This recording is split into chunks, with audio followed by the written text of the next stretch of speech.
I think with the inception of DevOps, when it was originally introduced in, we'll say 2007, because the dates kind of vary in a year, and I'll just pick the later one. But I think with the release of that, what has really changed since then and now?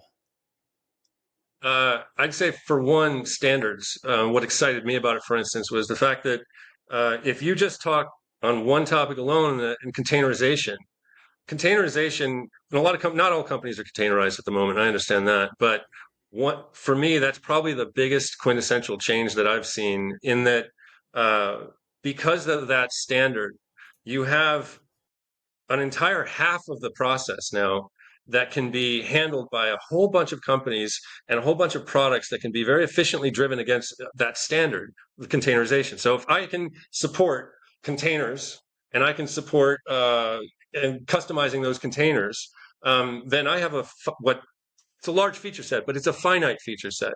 If I have to support whatever you came up with in whatever language and however you decided to put it together, and I have to figure out how to get it to work on that server, well, there's a whole bunch of products and a whole bunch of things that I just can't do for you. At least I can't scale them. So that the ability to say that no matter what you do, I don't care what language you wrote it in, as long as you can give it to me in a container, we can work together and I can provide you all of this great benefit, and I can build a company around that.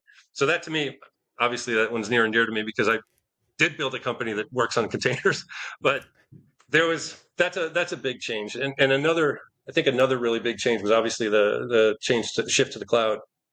Whereas a lot of companies, there still are, depending on who you are, there's a fringe of very highly secure, wanting to be offline, don't want to share their stuff in a cloud environment, or maybe not even a private cloud environment, but they want to use their own data centers. That still exists.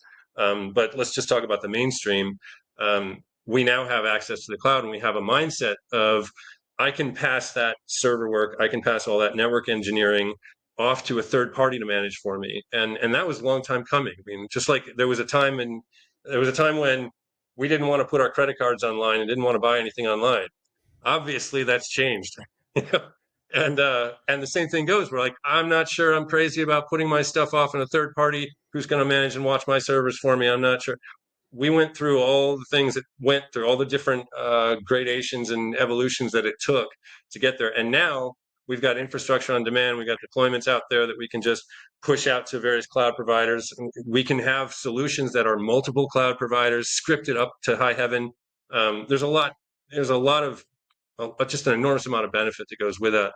And along with it, again, back to the wagon and the walking the servers down the street and building that data center, scale is a completely different thing now. It's available to a lot smaller companies than it used to be, and under a lot different kind of conditions. There's a lot more of, we can buy only what we need today, and if we're wrong about it, well, switch it.